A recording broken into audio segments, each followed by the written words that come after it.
It happens so often to have a dream and to be so close to it, a breath away, and something bad happened. And a lot of people just stay at home and are depressed and don't know what to do with their lives, but not you. So I want to tell us your story, to tell the people here your story, because it's so inspiring. So let's start from the beginning. When did you start doing sports, and what was your first sport? Oh, I've always been an athlete since I was very young. So I was a gymnast, swimmer, running, track and field, volleyball, basketball, all different sports. Just no tennis. I never played tennis. And what happened? I broke my back. I was a gymnast and I was running and vaulting and falling, and then I broke about 8 vertebrae in my back, and instantly when I hit the floor I became a paraplegic, which is a person who is not able to walk. Their legs do not work anymore. How old were you then? 17. Maybe it was very tough time. You know, I think it's interesting what you started the conversation about. You know, you have dreams and there's so many possibilities in your life, and then something bad happens. And so in my life, I have always been this almost obnoxiously positive person. And so if I could say something about the word bad happening, I don't think of things as good or bad. They are things that happen. And how I choose to look at them is what's going to create the experience. For example, if I have a car accident, I can see that accident as something awful, or wow, now I'm going to get a new car. You see, so it's always perspective. And I tend to think about the other part. Like, I like to choose to think of whatever's happening as an opportunity for something else in my life. And that is exactly what has happened with becoming a chair user. And so for your people, you know, who have had something happen, you know, it's completely up to them to make a decision. You can either choose to think about your life as all the things that you can't do anymore, or all the things that are possible. How long did it take to you to start to think in that way? Well, not very long. I have an amazing family and amazing friends, and it was like instantly I started to think about, all right, what do I need to do right now? I was like, I got to go to rehab. I had to have surgery. I was like, this is messing with my schedule, my time. I wanted to go back to school and graduate with my class. I wanted to go to university. I had all these plans of what I wanted to do. The first couple weeks, first maybe 2-3 months, very difficult, because I was readjusting to a body that didn't feel like my body. And so it's very similar to when someone dies in your life, whether it's a person or a relative or an animal. You have to grieve. You have to say, wow, I'm really sad that this is no longer what is here anymore. So for people who have either had an amputation, lost a leg or arm, or their vision, or have become paralyzed, you have to say, you know what, I'm sad that this is not the body that I'm living in anymore. Same body, it just works differently. And very often people are like, you know, you're the same person. No, I'm not. I'm not the same person. I'm used to be a standing person, and now I sit. So I'm going to be sad about the standing person. And then when that's over, it's like a death, the death of this body. And now I'm like, oh, wow, okay, I'm still, all right, we're good.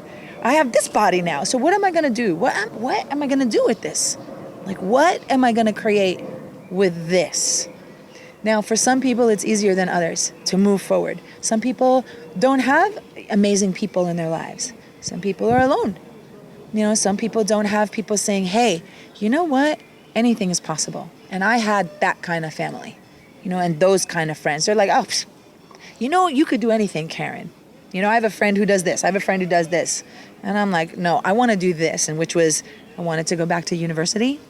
I wanted to get my degree, which is exactly what I did. Because after you become different, you realize, I mean, for me especially, I was that girl. You know, that pretty girl, that popular girl, and then all of a sudden, I'm different. You know, are people going to like me anymore? Are people want to be my friend? Or are people going to take me seriously? Or am I now just the girl in the wheelchair? You know, so there's an adjustment period. And so you have to go through a different door to get in a different building, not like everybody else anymore. So I learned what it feels like to be different.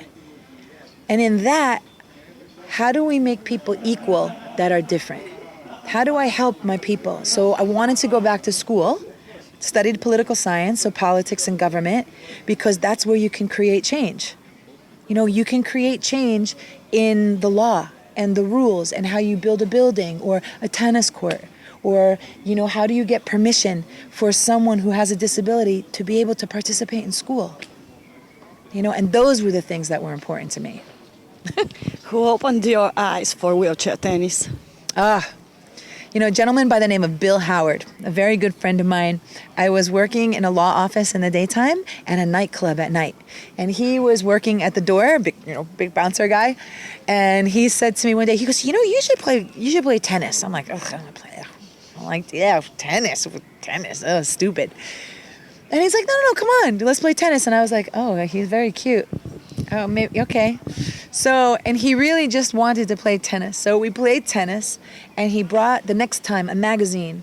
And he said, hey, look at this. You should go to this tennis camp. I'm like, a wheelchair tennis camp with wheelchair people? Oh no, I don't talk to wheelchair people.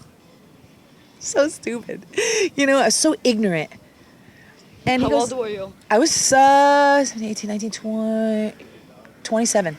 10 years. 10 years later. 10 years later. I was living on my own. I was living in South Florida, done with my education, working, ready to go to law school, to become a lawyer, again, to change the world for people who are different. And I wanted to take this job at night, this progressive job, because I always want to know what people who are different live like. Like a police officer, they work at night. What is their life like? People who work in a nightclub, how do they live their lives when they work from, midnight to 5 o'clock in the morning? Like, what is that? So I wanted to do that. And so he brought me this magazine. He said, you should go to this camp. I'm like, I'm not going to camp with weird wheelchair people, even though I was a weird wheelchair people. So he says, it's free. You can go to Southern California. Okay, I'm in. So I went to this camp, and it was the Vic Braden Tennis College in Costa de Caza, California, and it changed my life forever, to this very minute. I went there, and it was like a camp like this, but it was about 50 people, 50 people who all were disabled. And they were like me. They were men, young women. They had boyfriends, girlfriends, husbands, wives, children, families, education. And I was like, wow, look at this. And it was more than just tennis. It was so much more. But there, the coaches were like, you're a very good tennis player, and you should keep playing tennis. I'm like, all right. Played my first tournament in California the next week in the men's division. I won. I have this trophy. I still have it. It's very special to me. And then the next year I played. I didn't know how to keep score. There's so much to learn about tennis. Like, every time you go on the tennis court, anybody who plays tennis will tell you this. There is something to know.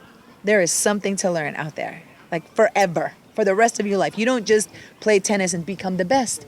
Serena Williams will tell you that too, #1 player in the world. She'll say, oh no, every time you will learn something about yourself, about tennis, about life.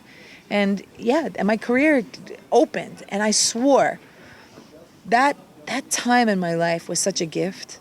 It changed me. And I said to myself, don't ever forget where you come from. When I go to wherever I'm going, you must always teach people and give this gift of sport. And that's what I do. I'm very blessed. My life is very blessed. I've gone on to be on 10 world teams for the United States of America, 2 Paralympic Games, two Paralympic Games. It's crazy. I worked so hard to get there, really, and then get my master's degree with a full athletic scholarship to play on the very first Division I collegiate wheelchair tennis team at Georgia State University. And now there's 11 universities in America that have wheelchair tennis at the college level. You can be a university student and play wheelchair tennis, just like wheelchair basketball or track and field, like every other student athlete. I don't know what the future holds or, all of this in my life. I know what it is now, and it's pretty amazing. Who gets to come to Bulgaria? To teach tennis, really? Who does that? And it has everything to do with the fact that I'm in a wheelchair. Like, we have a very short period of time to make very powerful difference in people's lives. Isn't that why we're here? To accept yourself. That's right. Isn't that for everybody though? Yeah. Yeah. It's not only No. about sport, it's No. about life. I always say, people always ask me about the chair. I'm like, oh, the chair is easy. The chair gives me the freedom to do whatever I want. This little wheelchair right here, because if I didn't have it, I'm trapped in my house. Okay? I'm trapped. And when you asked me earlier, like, what would my goal be? I want everyone to have a chair or crutches or legs, prosthesis, so that they can experience the outside world and not be stuck at home.